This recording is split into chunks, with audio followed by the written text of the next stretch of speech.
So you've nailed the look on one particular shot, and then you cut to the next clip, and it looks like it's filmed on a completely different planet. We've all been there, I've been there, and I want to talk to you today about shot matching across multiple clips in DaVinci Resolve. Okay, so by the end of this, you'll understand why matching is so important, how to choose a hero shot, how to use your scopes to match exposure, to match color balance or white balance, and saturation across multiple clips. All right, so why do you need to match your shots? Essentially for continuity. If you cut from a warm shot to a cold shot, or from something bright to something maybe a little bit muddy, the audience is going to notice, and that distraction pulls them out of the story. Maybe you filmed over a few hours and the light shifted. If you're shooting outside, the sun is particularly a bad one because as it moves, the lighting essentially is shifting. Maybe you use two different cameras. Either way, you need consistency, and matching ensures that your whites look white, your skin tones look the same, and that your scene feels like it belongs together. All of those shots together feel like they belong in one scene or sequence.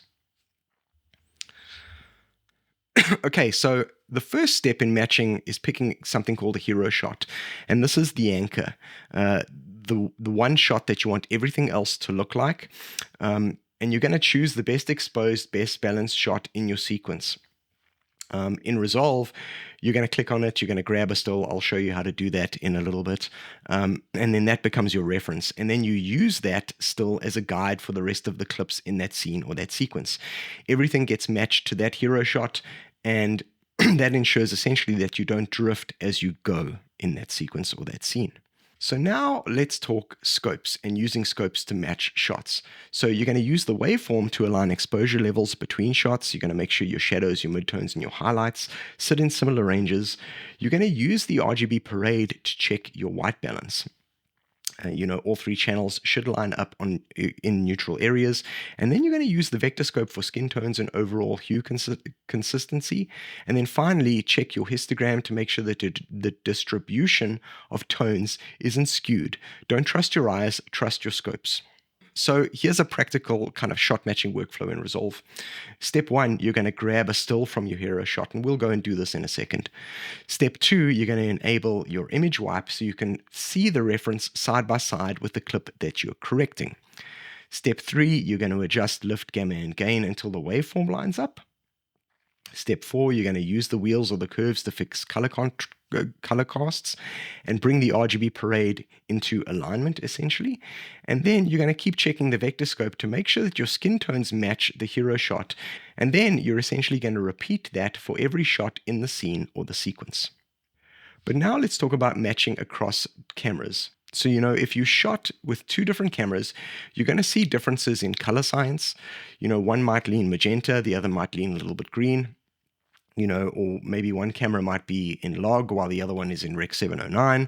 In that case, you're going to normalize them first. You're going to use technical LUTs, or you're going to use a color space transform to bring log or raw footage into Rec 709. And then you're going to fine tune with curves. And then once they're normalized, scopes will guide you the rest of the way in your matching. Moving into the demo, remember, you're going to grab a still from the shot, you're going to use the image wipe to compare, you're going to adjust lift, gamma, gain to match, and then you're going to fine-tune color casts with the color wheels and the curves. Let's jump in. Okay, so we're back in a project that we used in a previous video on secondary corrections. Okay, so these first 7 shots here are all of the shots that are supposed to be in a particular scene or a particular sequence that we're working on. We're going to ignore the shot at the end, shot 8, because that's just a shot that I included in this project as part of the previous video. So the first thing we have to do is we have to pick our hero shot. It's the shot that you want everything else to look like. And in this scene, I think this shot, shot 3, I'm going to pick as my hero shot. So the first thing we need to do is we need to select that shot so that it shows up here, and right-click on it and say grab still. And then that still is going to show up here in the gallery, and we can use that still to match other shots. So now what I'm going to do is I'm going to take you through matching one of the other shots to this particular shot. And we're going to pick shot 6. And as you can see, I've created the sequence of nodes that I'll need here. So balance, exposure, contrast, saturation. Those are my primaries corrections. There's a node for skin tones, so I can do some secondary corrections there to the skin tones. And then there's a matching node at the end. Okay, so we're going to quickly make our primaries and secondary corrections here, and I can show you the whole thought process behind matching this shot to the other hero shot that we've chosen. You can actually see that this shot looks a little bit grayed out. This was actually purposefully shot on a different camera in log, and I think I actually slightly underexposed it compared to what I needed to do, just to make things a little bit different, give us something to work with when it comes to matching these shots. So let's start off. I think I'm going to start off with exposure first. The balance looks pretty good, so I'm going to leave that alone for now. But it's always a good idea to have all of the nodes that you could potentially need to work on a clip. So I'm going to start off with exposure. I'm going to go down to offset. I'm going to bring the whole clip up just so that it's below that top line. And then I'm going to bring the shadows down. Maybe drag those midtones up. Just brighten up the face there. Bring the shadows down again. Just make sure that I don't touch that top line, that bottom line. Bring the gain up ever so slightly. Make sure I don't touch that top line. Okay, so that's what we've done with it with the exposure correction. I'm going to go to contrast. I'm just going to bump it up to about 1.2 for now. Around about there. Maybe go back to exposure. Maybe just bring up the midtones ever so slightly again.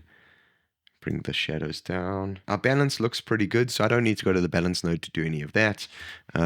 We've done a contrast adjustment there. I'm going to go back to saturation, or I'm going to go over to saturation, and I'm going to just maybe bump that up ever so slightly. Now what I want to do is I want to go over to skin. I'm going to bring up the Vectorscope. We need to check skin tones here. I'm going to go over to the qualifier. I'm going to start clicking on my subject. Turn on highlight mode and just refine this selection. Okay, that looks like it's pretty close. Let's clean up black and white a little bit. Denoise to feather the edges a touch. Okay, that looks pretty good. And we can see that our skin tones are sitting more or less where they need to be. I'm just going to tweak them ever so slightly here with gamma. Let's just move them away from that line and just kind of bring them back. Just make sure that they're on that line. Might just bump the saturation up a touch.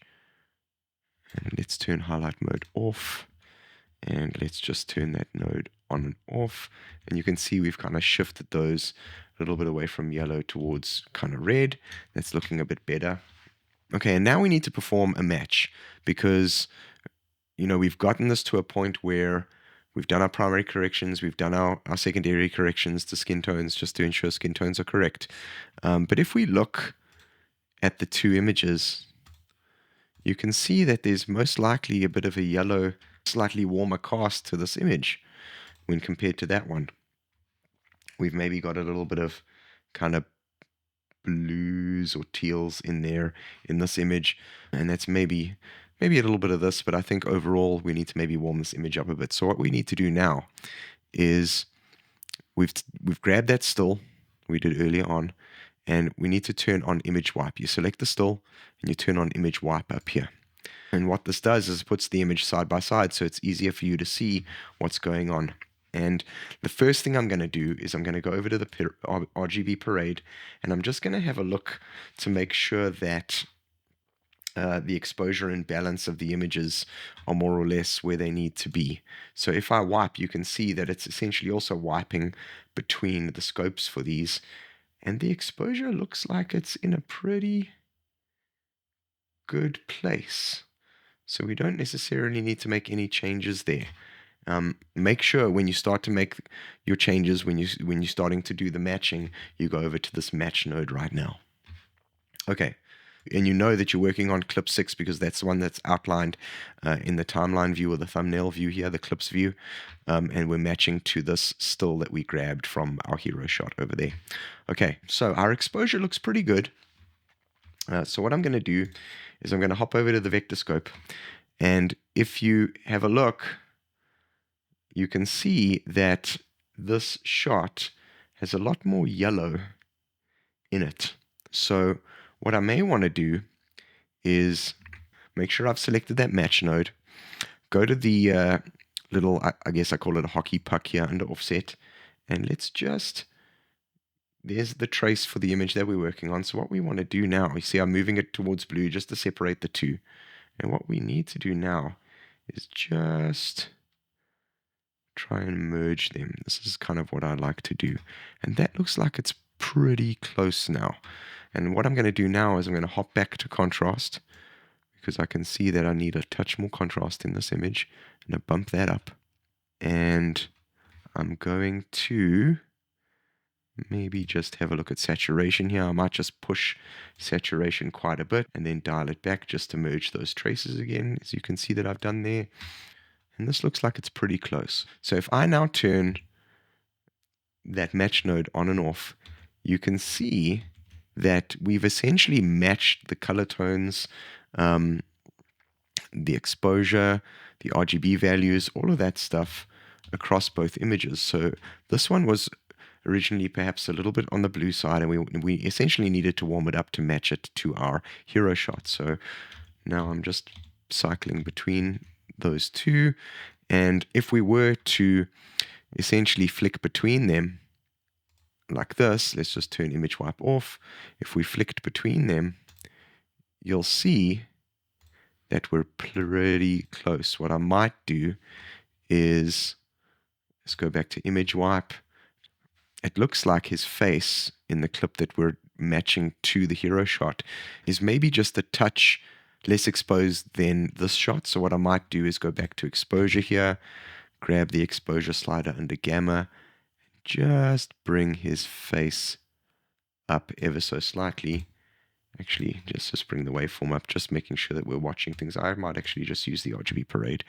And that looks pretty close now. What I might also do is go back to the skin tone node. I'm going to turn off this image wipe. I'm going to turn highlight mode back on. I'm going to go back to the Vectorscope. You see how this is a little bit of trial and error, hopping between different things.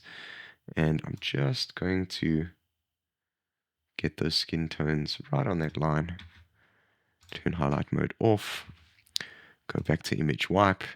And that looks pretty damn close to me. I'm actually going to show you a complete before and after. So I'm going to just turn off all of these nodes. Okay, so that's where we started. Let's just turn them on one by one. We didn't do really much, if anything, in the balance node. There's our exposure node. Bring the contrast back. Saturation. Skin tones. And our match. And that's essentially all there is to it. You need to utilize all of the different tools that we've kind of looked at already in the first few videos in this series. And you need to use them in conjunction with your scopes to essentially match your shots. Remember, you grab a still from your hero shot and you compare it to the shot that you're working on with the image wipe tool up here, and you can wipe from left to right, and you literally just hover your mouse over here and you can drag it back and forth. You can switch it to up and down as well. I prefer left and right. You can also switch it in this direction as well. You can put them, you can kind of like overlay them over one another, and if you just drag across it, it kind of fades between them. But I much prefer just to use this image wipe from left to right. Yeah.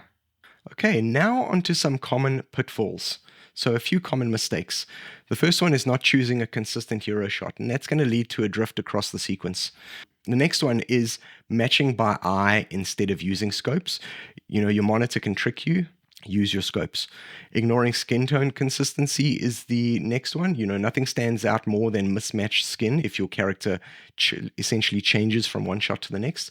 And then the last one is forgetting about mixed lighting conditions. You know, maybe you've got a shot with some tungsten indoor lighting and daylight coming through a window, and that's perhaps going to need a little bit of extra care if you have mixed lighting situations as well. But that's something we can potentially look at in a later tutorial as well. Okay, so what's next? I've left a free resource, a shot matching cheat sheet in the description below. And if this video saved you from another mismatched timeline, drop a comment with your biggest shot matching nightmare perhaps. You know, I like to sometimes feature comments in future videos, so perhaps drop a comment there, like the video. And yeah, make sure to download that free cheat sheet below. In this next video, we're going to take a look at creative color grading with LUTs and a little bit of look creation as well. I'll see you there.